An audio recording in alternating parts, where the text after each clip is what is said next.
Yo, Dom, I think you're on to something, you know. If you don't know now, you know. Make sure I touched on every single fixture because sometimes I tend to forget things, you know.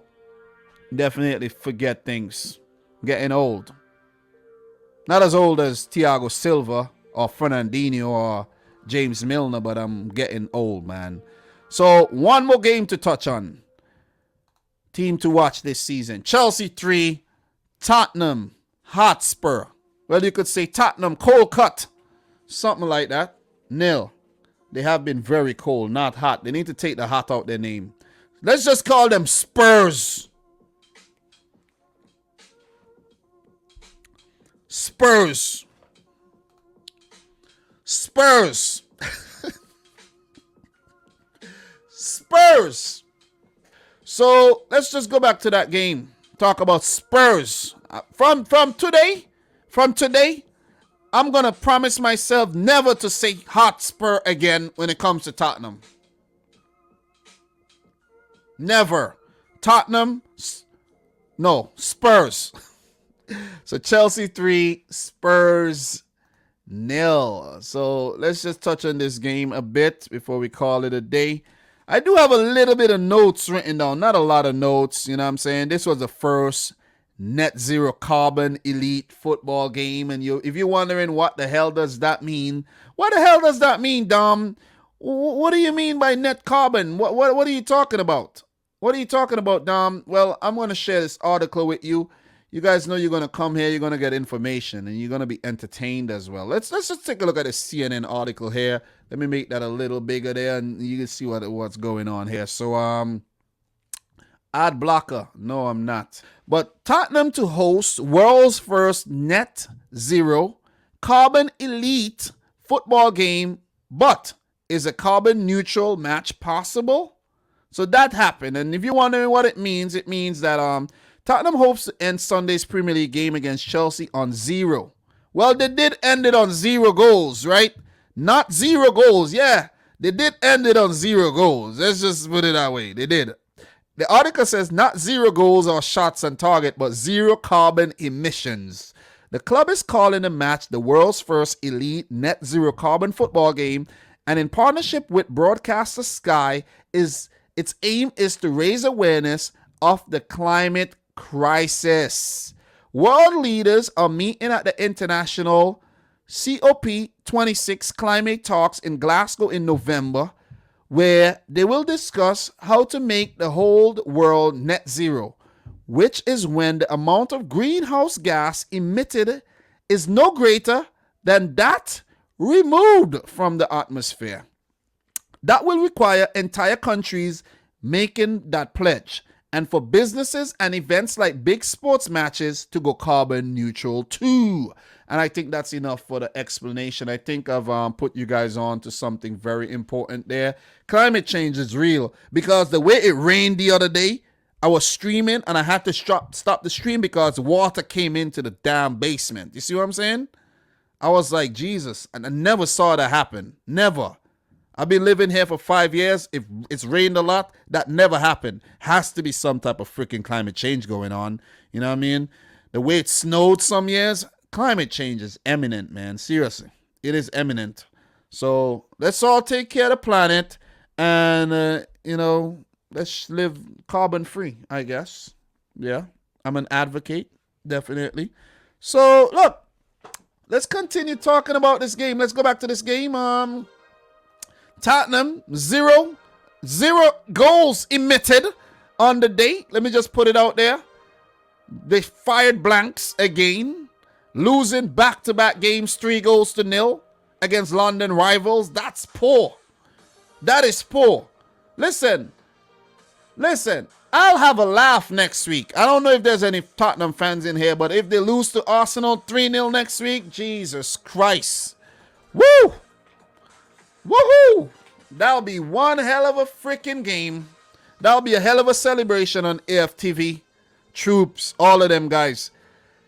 Look, Tottenham, the first 3 games, I don't think they deserve to win any of them. Maybe a draw at most. They got lucky big time. The last game against Crystal Palace, They were absolutely horrendous. Harry Kane did not even get a touch in the opposition's box. I'm like, the hell? Let's just say Tottenham has been goddamn awful. Okay? I'm going to just get you the stat here against Crystal Palace, right? Tottenham had 2 shots at goal, 1 on target. How are you going to come up? No disrespect to Palace. But how are you going to get only 2 shots against Palace? And look at what Liverpool did to Palace the other day. Come on, man. Come on. Whatever. But look, Lucas Moura, Bergwijn injured from the Conference League game. So it seems like Tottenham prioritized the Conference League game, and I don't know why they did that. The Conference League should be a league where you give youngsters opportunities, you rest your key players for the weekend games. If you get knocked out, you get knocked out. It's the Conference League. You only get 15 mil tops if you win it. There ain't no big prize money in it. There ain't no prestige in it. Because if you win the Conference League, people as Tottenham, let's say City go in the Conference League and win it. You think anybody respect that? No. You see what I'm saying? So don't go trying to win the damn Conference League in efforts to win some type of silverware. Play the youngsters. Maybe you find a gem or 2 from that. Focus on the Premier League and try to win that. You see what I mean? You have League Cup and FA Cup. Forget about the Conference League. That's for these clubs over in Moldova and Slovenia and Baku, Azerbaijan and Cyprus and Kazakhstan and these little teams from Gibraltar. Not for Tottenham Hotspur, seriously. You know what I mean? But Christian Romero started. I think that was his first start. Ndombele started as well. Kepa started for Chelsea, and Kepa wasn't even tested. That's the thing I don't understand. How are you going to have Kepa in goal? No disrespect to Kepa, but he has really declined. And you not test the man?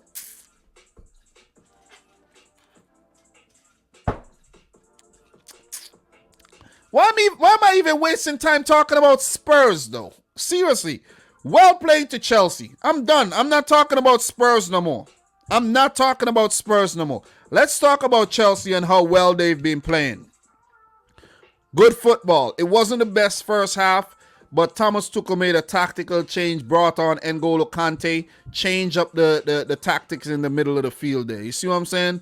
And it paid dividends big time. Thiago Silva with that goal, 49th minute.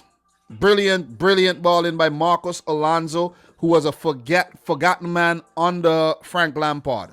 Big up to Thomas Tuchel for including these guys like Rudiger, like Aspilicueta, like Marcos Alonso.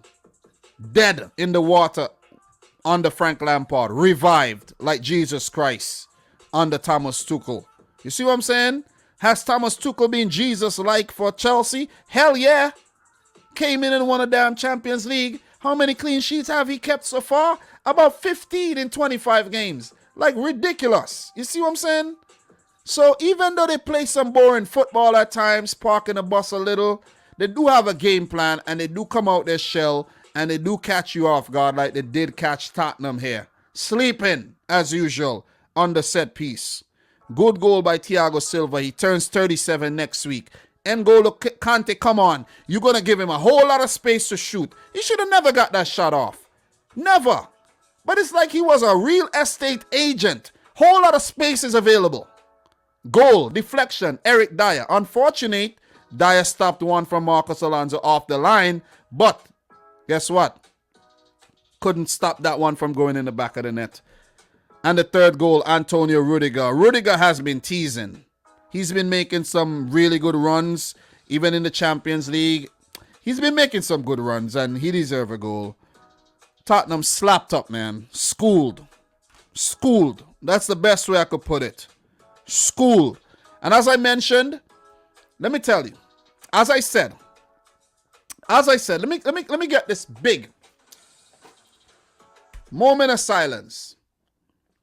Well played, Chelsea. You guys have been doing well. You are indeed contenders to win the Premier League this season. And maybe more, right? You've been playing well. Let's see what happens.